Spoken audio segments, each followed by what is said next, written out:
नमस्कार मु ज्ञान रंजन समस्त स्वागत करुच्ची आज अध्याय को ओडिया गोटे कथा थिला पान गुआ खईर गुआ काती भल व्यवसाय राजनीति किंतु मु आज भावुछि जे पर्यंत जाए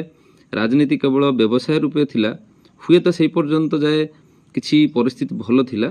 किंतु आजिर परिस्थिति रे राजनीति केवल व्यवसाय नुहे बरं राजनीति व्यवसाय तथा चाकरी एवं गणतंत्र आज एक प्रोफेशनल पलटिछि एवं गणतंत्रटा संपूर्ण रूपे स्वेच्छाचारी राजतंत्र रे उपनीत होईछि एवं जो माने सेवकर ना नहीं सेठिक जाउछंती सेमाने आउ से सेवक ही नाहंती सेमाने गोटे प्रकार शासक श्रेणी रे परिवर्तन होईछंती एवं ये जो शासक श्रेणी परिवर्तन होईछंती धीरे धीरे गणतंत्र को राजतंत्र रे परिणत करछंती एटा केवल जनसाधारण मानकु विकास रे एक जो निशा सुंगा जाईछि विकास ना रे जो गद सुंगा जाईछि एहा आम मानकु निश्चित भाव पागल करिछि कह जाए अंधार को दूर करने आलोक निहाती दरकार एवं यही नेता मानक आम बाछिक गणतंत्र मंदिर को पठे मनीष मान अंधकार दूर करने मनीष मान आलोकर उद्भास को परिचय करने किंतु राजनेता मैंने कौन करुँचे से अंधकार दूर करने आलोक को अंधकार दिग को न मारी आलोकटी को सीधा मारुंट लोक आखि को जहाँ लोक आखिरे पड़ा बेलू लोक मैंने जलका हो जाती तो एबर समय ओडिशा रे एक हट टॉपिक होउची विधायक मानकर दरमा वृद्धि एवं यारी उपरे नाना तर्क वितर्क आपण मैंने शुणा पाँच मुझे शुणुची विधायक मानकर दरमा 1,10,000 रु बढ़ी प्राय 3 गुणा बढ़ी 3,45,000 टंकार पहुँची एवं जहाँ पुणी 2024 मसीहा जून मासरू बकेया सूत्र से प्रदान करा जिवो एवं एई उपरे जो तर्क वितर्क चली भितर मुझे आपको किसी तथ्य देवाई चाहूँगी आपको प्रथम जनवाई चाहिए आम विधायक मैंने केते गरीब तथ्य कहूँ 147 जन विधायक भितर प्राय 107 जन विधायक कोटिपति अच्छा एवं से बीजेपी 52 जन कांग्रेस 9 जन बीजेडी 43 जन सीपीआई जड़े एवं स्वाधीन प्रार्थी भाव थिबा विधायक मान भितर 2 जन कोटिपति अच्छा एवं यही कोटिपति बाबू मानकर नेता मानकर एते मात्रा पैसार घोर अभाव देखा जाइछि जे सी जो जाई पहुँची थिले सेवक हिसाब से लोक मानकर सेवा करने लोक मानकर सेवाटा भी कौ दिगरे होउछि से बाबद में आपको किछि मात्रा रे तथ्य उपर नजर पकाइबा चाहिए जदि मुझे आपको शिक्षा कथा कहबी स्कूल रे आज पर्यंत 2025 मसीह आम पहुँची स्कूल मानक टीचर नहांती स्कूल रो निजस्व घर नाही आपन देखिए बहुत ब्लॉक बा बहु जगह स्कूल रो निजस्व घर नाही जहाँ दान सूत्र मिलछि सेही घर चली विद्यालय रे बिजुली संजोग नाही पिला मानकर परिस्रा झाड़ा जावाई गोटे शौचालय भल शौचालय नाही ए प्रकार परिस्थिति भितर स्कूल अच्छी एवं जदि आपन को कहबी पाठ तो जुआड़े जाइए छाड़ू किंतु पिला मानकु कुआडे पुष्टिकर खाद्य देवाई आम सरकार 5 टंका 90 पैसा से पुष्टि सार जोगाउछंती ताकू 7 टंका करने भी एम पाखे पैसा नाही जदि मुझे आपको विश्वविद्यालय कथा कहबी विश्वविद्यालय पाखापाखि 65% पदवी खाली पड़ी प्रोफेसर नहांती असिस्टेंट प्रोफेसर नहांती विश्वविद्यालय मानकर परिस्थिति ये चली जदि स्वास्थ्य कथा कहबी आपण जानतु जे प्रत्येक सीएचसी रे माने अर्धाधिक डाक्तरी पदवी नाही एवं साधारण मौलिक समस्या टिके जदि आसुची स्वास्थ्य सेवा पाइबारे मध्य आज विफल होइछंती अनेक बेड नाही एवं जदि आमे एससीबी एवं बुर्ला मेडिकल भली राज्य स्तर हॉस्पिटल कथा चिंता करिबा सेठी एमआरआई मशीन काम करेनी सेठी लोक मानकु प्राइवेट जीवा पे बाध्य कर दिया जाए एवं साधारण गाँव लोकटी जे सरकारी व्यवस्था को भरोसा करी से जगह पहुँचे से निराश होबाटा ही सार एवं परवर्ती समय प्रचार चले जे आमे तुमको स्वास्थ्य कल्याण कार्ड देइछु तेणुकरी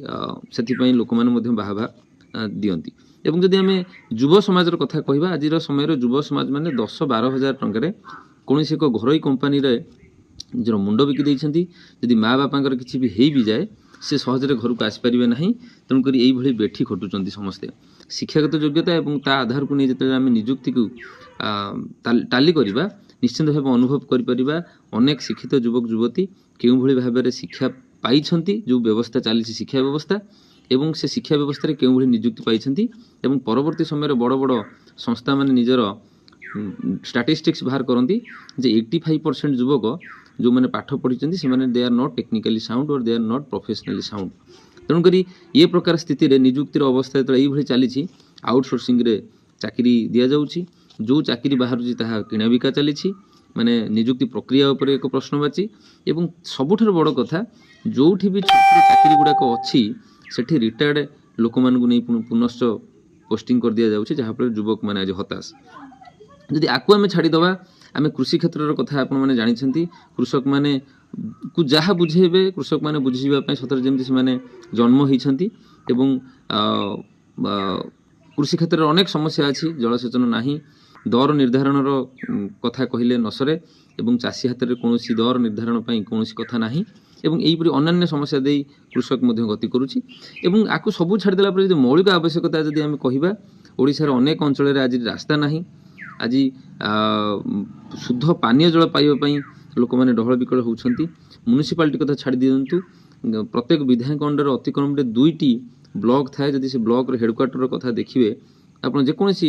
ଜିଲ୍ଲାର ବ୍ଲକ୍କୁ ଯାଆନ୍ତୁ ବା ଯେକୌଣସି ଜାଗାକୁ ଯାଆନ୍ତୁ, ଆପଣ ଦେଖିବେ ସେଠି ପରିଚ୍ଛନ୍ନତା, ସେଠି ପାନୀୟ ଜଳ, ସେଠି ବ୍ୟବସ୍ଥା, ସବୁ କଥା ଉପରେ ଆପଣମାନେ ନିଜେ ନିଜେ ଚିନ୍ତା କରିପାରିବେ। ତେଣୁକରି ସବୁ ପ୍ରକାର କଥାକୁ ଯଦି ଆପଣ ବିଚାରକୁ ନେବା, ଇଏ ସବୁ କଥା କାହାକୁ ଦେଖାଗଲାନି। ଯେଉଁ ବିଧାୟକମାନେ ଯାଇଛନ୍ତି, ଯେଉଁ ନୂଆ ସରକାର ବି ହେଇଛନ୍ତି, ଏଇ 15 ମାସ ଭିତରେ ତାଙ୍କୁ ଏଗୁଡ଼ା ସବୁ କିଛି ଦେଖାଯାଇନି। ହଠାତ୍ ଦେଖାଯାଇଛି ଯେ ନିଜେ କେମିତି ବା ନିଜର ଯେଉଁ ଅସୁବିଧାଟା ଅଛି ସେଇଟା ଉପରେ ସେ ବିଶେଷ ମାତ୍ରାରେ ଗୁରୁତ୍ୱ ଦେଇଛନ୍ତି ଏବଂ ଏମିତି ଦେଇଛନ୍ତି ଯେ ସେ ପୁରୁଣା ବକେୟା ସୂତ୍ରରେ 2024 ମସିହାରୁ ସେଟାକୁ ସେ ନେବେ ବୋଲି। କିନ୍ତୁ ଆପଣଙ୍କୁ ଏଇଠି ଅନେକ ତଥ୍ୟ ଉପରେ ନଜର ପକାଇବା ପାଇଁ ଚାହିଁବି। ଯଦି ଭାରତର ସବୁଠାରୁ 10ଟି ଗରିବ ରାଜ୍ୟ ଦେଖାଯାଏ, 7 ନମ୍ବର ସ୍ଥାନରେ ଆସେ ଓଡ଼ିଶା ଏବଂ ଓଡ଼ିଶାରେ ପାଖାପାଖି 29-30% ପାଖାପାଖି ଲୋକ ଗରିବ ଏବଂ ଏଇ ଯେଉଁ ଗରିବ ରାଜ୍ୟରେ ସବୁଠାରୁ ଅଧିକ ଦରମା ପାଉଛନ୍ତି ଆମର ବିଧାୟକମାନେ। ଏବଂ ଯଦି ମୁଁ ଆପଣଙ୍କୁ ପର୍ କ୍ୟାପିଟା ଇନକମ୍ ହିସାବରେ ଜଣାଇବାକୁ ଚାହିଁବି ଯେ କେଉଁ ରାଜ୍ୟର ଲୋକମାନେ ମୁଣ୍ଡ ପିଛା କେତିକି ଆୟ କରନ୍ତି, ଦିଲ୍ଲୀ 4,93,000, ହରିୟାଣା 3,50,000, କର୍ଣ୍ଣାଟକ 3,80,000, ତେଲେଙ୍ଗାନା 3,87,000। ଏଇଭଳି ଯେଉଁ 5ଟି ରାଜ୍ୟ ଅଛନ୍ତି ଯେଉଁମାନଙ୍କର ଲୋକମାନଙ୍କର ମୁଣ୍ଡ ପିଛା ମାସିକ ଆୟ 3,50,000ରୁ ଉର୍ଦ୍ଧ୍ୱ, ତ ସେଠି ମଧ୍ୟ ବିଧାୟକମାନେ 2 ଲକ୍ଷରୁ 2.5 ଲକ୍ଷ ଟଙ୍କାରୁ ଅଧିକା ଦରମା ନିଅନ୍ତି ନାହିଁ। ଯେମିତି ଆପଣଙ୍କୁ କହିବି, ଦିଲ୍ଲୀରେ 1,25,000, ତେଲେଙ୍ଗାନାରେ 2.5 ଲକ୍ଷ, କର୍ଣ୍ଣାଟକରେ 1.5 ଲକ୍ଷ, ଏଇଭଳି ଭାବରେ ସେଠି ଦରମା ଅଛି। ଯଦି ଆପଣଙ୍କୁ ଦେଶର 10ଟି ଟପ୍ ଧନୀ ରାଜ୍ୟ କଥା କହିବି, ମହାରାଷ୍ଟ୍ର, ତାମିଲନାଡ଼ୁ, ୟୁପି, କର୍ଣ୍ଣାଟକ, ଗୁଜରାଟ, ୱେଷ୍ଟବେଙ୍ଗଲ, ରାଜସ୍ଥାନ, ଆନ୍ଧ୍ରପ୍ରଦେଶ, ମଧ୍ୟପ୍ରଦେଶ, ଏଠି ସବୁ ଜାଗାରେ ମହାରାଷ୍ଟ୍ରରେ 2.5 ଲକ୍ଷ, ତାମିଲନାଡ଼ୁରେ 1,25,000, ୟୁପିରେ 2,90,000, କର୍ଣ୍ଣାଟକରେ 1.5 ଲକ୍ଷ, ଗୁଜରାଟରେ 1,10,000, ୱେଷ୍ଟବେଙ୍ଗଲରେ 1,13,000, ରାଜସ୍ଥାନରେ 1,50,000, ଆନ୍ଧ୍ରପ୍ରଦେଶରେ 1,25,000, ଏଇଭଳି ବିଧାୟକମାନଙ୍କର ଦରମା ଅଛି। କିନ୍ତୁ ଯଦି ଆମେ ଓଡ଼ିଶାର କଥା ଚିନ୍ତା କରିବା, ଓଡ଼ିଶାର ପର୍ କ୍ୟାପିଟା ଇନକମ୍ 1,80,000। ଗୋଟିଏ ଲୋକଟିଏ ଅତି କମ୍ରେ 1,80,000 ଟଙ୍କା ହିଁ ରୋଜଗାର କରିପାରେ, ତାଠାରୁ ଅଧିକା ନୁହେଁ। ତେଣୁକରି ଏଠି ଯେଉଁଠି ଶିକ୍ଷାର ବ୍ୟବସ୍ଥା କଥା କହିଲି, ସ୍ୱାସ୍ଥ୍ୟର ବ୍ୟବସ୍ଥା କଥା କହିଲି, ଅନ୍ୟ ସମସ୍ତର କଥା ଆମେ ଆପଣଙ୍କ ସାମ୍ନାରେ ମୁଁ କିଛି ରଖିଲି ଏବଂ ଲୋକମାନଙ୍କର ଅବସ୍ଥା କଥା ମୁଁ କହିଲି, ସେ ଜାଗାରେ ବିଧାୟକମାନେ କିନ୍ତୁ ବକେୟା ହିସାବରେ 2024 ମସିହା ଜୁନ୍ ମାସରୁ ସେମାନଙ୍କର ଦରମାକୁ ସେମାନେ ନେଇଯିବେ। ଏବଂ ହେଉଛି କୁଆଡ଼େ ବିବାହ, ବ୍ରତଘର, ଅଷ୍ଟମ ପ୍ରହରୀ, ଚତୁର୍ଥ ପ୍ରହରୀ ଆଦି ଯାତ୍ରା ପେଣ୍ଡାଲକୁ ଯିବା ବେଳକୁ କୁଆଡ଼େ ଲୋକ ମାନେ ବିଧାୟକମାନଙ୍କର ପଇସା ଅଣ୍ଟୁନି। ଆଚ୍ଛା,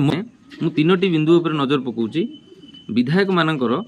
ବିଜୁଳି ବାବଦକୁ ମାସକୁ 20,000 ଟଙ୍କା, ମୋବାଇଲ ସଂଯୋଗ ବାବଦକୁ 15,000 ଟଙ୍କା